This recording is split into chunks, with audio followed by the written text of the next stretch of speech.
कि शास्त्रों की आज्ञा है कि स्त्री ना पढ़े, बस इस आज्ञा को शिरोधार्य कर लेना चाहिए। गायत्री मंत्र यदि आप जाप करते भी हैं तो आपके गायत्री जपने से कोई, जैसे राख में आहुति कोई डाले, राख में डाले आग बुझी है और डाले स्वाहा स्वाहा, तो कोई अर्थ नहीं उसका। उसी तरह स्त्रियां गायत्री मंत्र कर रही हैं, मतलब राख में आहुति डालने जैसा है।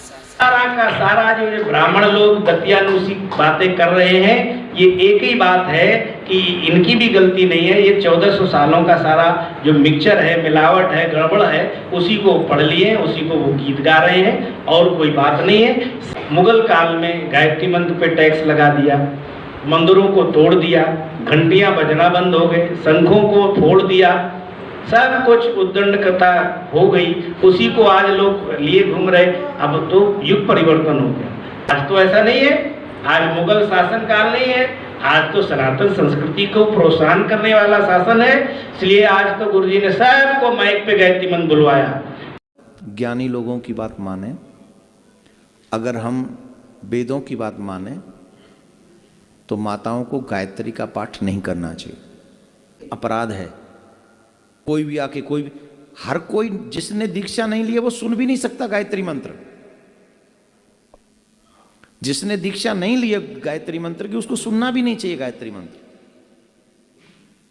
और किसी के यहां भी लगा देते हैं हम गायत्री मंत्र, कोई किसी की भी आवाज में, जिसका पता ही नहीं कि वो है कौन, गाने वाला कौन है, उसको दीक्षा मिली है कि नहीं। गायत्री मंत्र सार्वभौम मंत्र है। ईश्वर के लिए महिला हो पुरुष हो, किसी भी जाति किसी भी वर्ण के लोग हो, सब बराबर है। परमात्मा किसी पे भी कम ज्यादा कृपा नहीं करता है, इसलिए इसमें भेद करना उचित नहीं है। शास्त्रों की दुहाई दी जाएगी कि शास्त्रों में लिखा है, ऐसा है, लेकिन हमारी मान्यता है, और हमारी मान्यता अपनी मनमौजी नहीं है बल्कि शास्त्रों पे ही आधारित है कि प्राचीन काल में, वैदिक काल में स्त्रियां पुरुष सभी लोग गायत्री मंत्र की साधना करती थी और वैदिक शास्त्रों का अध्ययन भी करते थे, अध्यापन भी करते थे।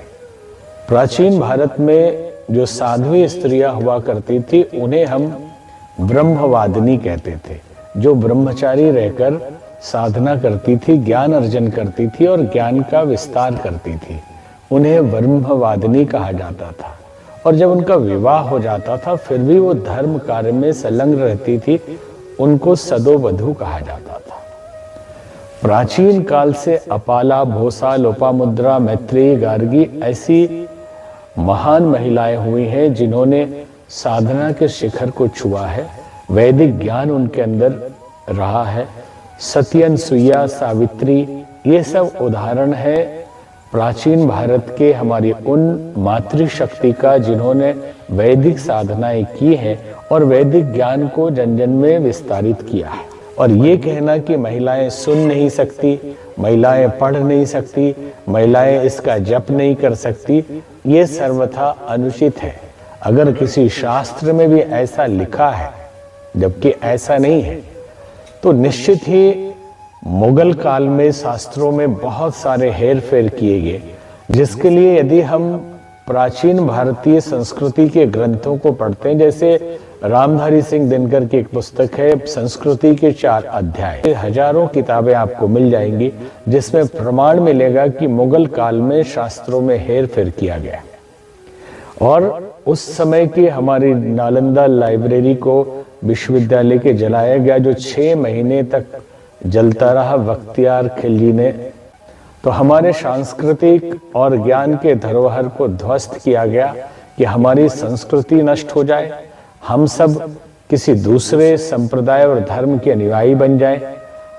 पूरे विश्व में हमारी संस्कृति के जो तत्व थे ये परम शक्तिशाली, परम ज्ञान से भरे हुए थे। जब ये भर दिया गया कि महिलाएं सुने तो कान में शीशा पिघला के डाल दीजिए, अगर ब्राह्मणेतर कोई भी जातियां इसे करें तो उनके जीव काट लीजिए, और ये किया गया। आज सुनने में बड़ा आश्चर्य लगेगा कि ऐसा भी हो सकता है। लाखों महिलाओं के कान में शीशे पिघला के डाल दिए गए, लाखों लोगों के जनेऊ काट दिए गए और उच्चारण करने पर उनके जीभ काट दिए गए। तो धीरे धीरे समय के प्रवाह में ये मंत्र लुप्त हो गया। क्षत्रिय और ब्राह्मण कर सकते हैं लेकिन जोर से नहीं बोल सकते, ऐसी परंपरा डाल दी गई। और ये कहा गया वैदिक मंत्रों को महिलाओं को सुनना वर्जित है। तो शादी विवाह के समय पंडित जी जब मंत्र पढ़ते हैं तो वहां कन्या भी होती है और वर भी होते हैं। तो कन्या के कान में रुई ठूस देना चाहिए शादी करते समय, क्योंकि वैदिक मंत्र पढ़ा जा रहा है। भद्रम कर्णेभिः ही शृणुयाम देवा, ये मंत्र कहाँ का है? ये तो वेद का मंत्र है और वेद महिलाएं सुन नहीं सकती, तो ये मंत्र वहां पढ़ना नहीं चाहिए। और आप स्वस्ति वाचन करते हैं, स्वस्ति न इंद्रो वृद्धश्रवाः स्वस्ति नः पूषा विश्ववेदाः, ये वैदिक मंत्र है, ये मंत्र भी पढ़ा जाता है। और हर पूजा पाठ में महिलाएं भी बैठती हैं और वहां सारे वैदिक मंत्र भी पढ़े जाते हैं। तो इसका मतलब हम द्वंद्व में जी रहे हैं, अज्ञान में जी रहे हैं और भ्रम फैलाया जा रहा है। ये निश्चित है कि महीने में 4 दिन के लिए महिलाओं को नहीं करना चाहिए।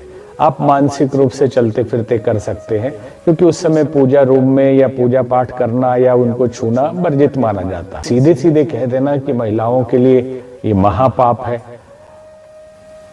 अपने दयानंद सरस्वती जी ने इसी के खिलाफ आंदोलन चलाया और आर्य समाज की स्थापना की, जिसमें गायत्री मंत्र महिला पुरुष सबने खूब किया और पूरी दुनिया में आर्य समाज फैला। बाद में गायत्री परिवार की स्थापना हुई, उसमें लाखों लाख महिलाएं गायत्री मंत्र जपती हैं और उनको लाभ मिलता है। तो ये दकियानुसी ख्याल छोड़ देना चाहिए, जमाना बदल रहा है। गायत्री मंत्र एक महामंत्र है। विज्ञान, आज नासा भी इसके ऊपर काफी रिसर्च कर रहा है। आज विज्ञान भी कहता है कि गायत्री मंत्र के पढ़ने से इंसान अपनी बौद्धिक क्षमता को बढ़ा सकता है, मतलब अपने दिमाग की ताकत को बढ़ा सकता है। एम्स वर्ष 1998 से गायत्री मंत्र पर रिसर्च कर रहा है। सबसे पहले एम्स के डॉक्टर्स ने 25 से 30 वर्ष के पुरुषों पर प्रयोग किया था और 9 महीने तक रिसर्च की गई और इसके बाद 5 वर्षों तक इसके डेटा का अध्ययन किया गया। इसके तहत दिमाग के आगे के हिस्से में होने वाले बदलाव पर अध्ययन किया गया। दिमाग के आगे के हिस्से को प्रीफ्रंटल कॉर्टेक्स कहा जाता है। इस हिस्से का काम है योजनाएं बनाना, समस्याओं का समाधान करना और जागरूक करना।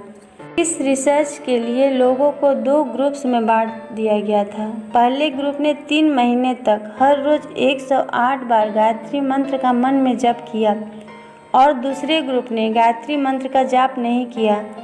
जो लोग गायत्री मंत्र का पाठ कर रहे थे उनके शरीर में खुशी के हार्मोन्स जैसे सीरोटोनिन, एंड्रोफिन, एनकेफलिन, डोपामिन आदि जैसे हार्मोन्स तेज़ी से बढ़ने लगे। इसी तरह का एक केमिकल है गाबा। इस केमिकल के कम होने पर नींद नहीं आती है और डिप्रेशन जैसी बीमारियां होती है। लेकिन गायत्री मंत्र का पाठ करने से दूसरे ही हफ्ते में शरीर में गाबा केमिकल तेज़ी से बढ़ने लगता है और दिमाग में सक्रियता बढ़ाने वाले केमिकल्स की मात्रा भी पहले के मुकाबले में अधिक हो जाती है। 5 हफ्ते तक MRI की मदद से ये नतीजा निकला कि जिन लोगों ने गायत्री मंत्र का पाठ किया था उनका दिमाग बहुत शांत और जागृत हो चुका था। इस रिसर्च में ये निष्कर्ष निकालते हुए एम्स की तरफ से कहा गया कि गायत्री मंत्र के माध्यम से इंसान की बौद्धिक क्षमता को बढ़ाया जा सकता है, यानी कि इंसान के दिमाग की शक्ति को बढ़ाया जा सकता है। इसके अलावा अमेरिका के एक साइंटिस्ट डॉक्टर हावर्ड ने दुनिया भर से मंत्रों को इकट्ठा करके फिजियोलॉजी लाइब्रेरी में उसकी जांच की, जिसमें पाया कि गायत्री मंत्र में प्रति सेकेंड 1,10,000 साउंड वेव जनरेट होता है। रिसर्च में सभी मंत्रों में गायत्री मंत्र सबसे सशक्त मंत्र साबित हुआ है। गायत्री मंत्र बहुत ही प्रभावशाली मंत्र है। इस मंत्र के अलावा अभी तक कोई मंत्र नहीं बना है। अब समझे हम लोग कि गायत्री मंत्र करने के लिए हमें गुरु दीक्षा लेनी आवश्यक है या नहीं है। गुरु दीक्षा क्या होती है, योगोपवीत क्या होता है, इसको हम लोग समझें। बिना योगोपवीत धारण किए हुए, बिना गुरु दीक्षा के गायत्री मंत्र की साधना करने का अधिकार नहीं है। ये शास्त्रों के विरुद्ध है, ऐसी बात नहीं है। ईश्वर की महाशक्ति गायत्री को अपनाने में कोई प्रतिबंध नहीं है, किंतु अपनी पुण्य प्रतीकों के साथ विधिवत एवं अधिकारपूर्ण अपनाई हुई गायत्री उपासना मंजिल को सरल बना देती है। शिखा एवं यज्ञोपवीत देव संस्कृति के दो पुण्य प्रतीक हैं। हर महत्वपूर्ण दायित्व संभालने वाले व्यक्ति को उसकी जिम्मेदारी और कर्तव्य की याद दिलाए रखने के लिए प्रतीक चिन्ह दिए जाते हैं, जैसे पुलिस, डॉक्टर, वकील, सिपाही आदि। सभी के साथ उसके कर्तव्य को याद दिलाने वाले, उसका महत्व घोषित करने वाले चिन्ह पोशाक के साथ जुड़े रहते हैं। उसी तरह से भारतीय संस्कृति में मनुष्य के चिंतन व आचरण को पशुता पिशाचिता में जाने से रोकने के लिए, उसे मनुष्यत्व व देवत्व की ओर बढ़ाए रखने के लिए गुरु दीक्षा एवं यज्ञोपवीत के रूप में महान प्रतीक चिन्हों को गौरव के साथ धारण कराने का विधान है। देव संस्कृति की मान्यता है कि जन्म से सभी मनुष्य पशु स्तर के होते हैं और उनमें वासना, स्वार्थ, ईर्ष्या, द्वेष जैसी अनेकों पिछड़ी आदतें पाई जाती हैं। बड़े होने पर उन्हें इनसे उबारने और पार होने का पाठ पढ़ाया जाता है। इस प्रयास को ही संस्कार, दीक्षा, द्विजता, यज्ञोपवीत आदि नामों से जाना जाता है। पहला जन्म माँ के पेट से होता है और दूसरा आचार्य द्वारा किया जाता है। आचार्य अपने शिष्य की मनोभूमि को साफ करता है, उसमें श्रेष्ठ विचारों के बीज बोता है, उन्हें सींचता है, सुधारता है, रखवाली करता है। पशुता पिशाचिता के नीच व नारकीय जीवन को छोड़कर इंसानियत के जीवन को अपनाने के संकल्प के साथ आचार्य द्वारा दी गई गायत्री दीक्षा नए जन्म के समान होती है। जीवन आदर्शों के लिए जीने की प्रतिज्ञा के साथ आरंभ होता है। यज्ञोपवीत धारण करना इसी द्विजत्व की प्रतिज्ञा, घोषणा एवं आस्था है। जनेऊ पहनने के साथ ही द्विजत्व अर्थात दूसरे जन्म की शुरुआत होती है और भारतीय संस्कृति की यह महान परंपरा मनुष्य को उच्च आदर्शों के अनुरूप जीने की प्रेरणा देती है। युग शक्ति गायत्री से जुड़कर जीवन धन्य बनाए। हर युग में मनुष्य को संकट से उबारने के लिए महाशक्ति विविध रूपों में अवतरित हुई है। दुर्गा शक्ति, महाकाली, सीता आदि इसी के अलग अलग रूप हैं। आज विनाशकारी संकट के दौर में सबसे बड़ी आवश्यकता मनुष्य के विचारों को सही दिशा में मोड़ने की है। गायत्री आराधना, गायत्री साधना इसी काम को पूरा करने वाला विशेष उपचार है। गायत्री महामंत्र के 24 अक्षरों में बीज रूप में सभी तत्व भरे पड़े हैं, जो उपासक के हृदय में, अंतःकरण में जीवन को स्वस्थ, समर्थ और समझदार बनाने वाला प्रकाश जागृत करते हैं। मनुष्य जाति की वर्तमान समस्याओं का समाधान एकमात्र विवेक और सद्ज्ञान द्वारा ही संभव है। इस युग में जबकि पशुता ने मन और बुद्धि को पूरी तरह से ढक कर रखा है, तब इसकी आवश्यकता और भी अधिक हो जाती है। इस युग की सबसे पहली आवश्यकता सद्बुद्धि जगाने वाली गायत्री है। उसकी शिक्षा प्राणी मात्र के लिए कल्याणकारी है। यह लोक और परलोक सुधारने वाली, संवारने वाली है। ऐसी कोई दूसरी तप साधना नहीं है। यह कोई जादू चमत्कार नहीं है, बल्कि शब्द शक्ति और भाव शक्ति का प्रत्यक्ष विज्ञान है। इसे कोई भी अपनाकर अपनी बिगड़ी स्थिति को सुधार कर और सुधरे को संवार कर अपने जीवन को सफल बना सकता है। युग निर्माण योजना के सूत्र संचालक पंडित श्री राम शर्मा आचार्य जी ने अपनी प्रचंड तप साधना द्वारा इस हीरे को तराशा।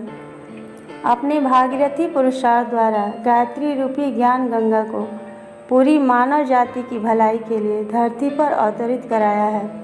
गायत्री उपासना को इतना सरल, स्पष्ट व सुबोध बनाया है कि यह शिक्षित, अशिक्षित, आस्तिक, नास्तिक, स्त्री, पुरुष, स्वस्थ, बीमार सभी की श्रद्धा का पात्र बनी है। इस तरह जन जन के बीच गायत्री महाविद्या युग शक्ति के रूप में प्रकट हुई है।